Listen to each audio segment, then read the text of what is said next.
একটি গরিব কুকুর ছিল, নাম তার টিনি।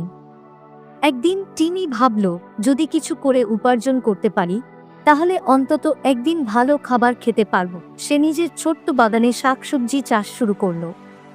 সে গাজর, টমেটো, পেঁয়াজ এবং পালং শাকের বীজ লাগালো। প্রতিদিন সকাল সন্ধ্যা পরিশ্রম করে টিনি তার বাগান পরিচর্যা করতে লাগল। যতদিন গেল তার বাগানের শাকসবজি বড় হতে লাগলো। একদিন টিনি তার শাকসবজি নিয়ে বাজারে গেলে প্রথমে মানুষরা অবাক হয়ে তাকালো, তারপর হাসতে শুরু করলো।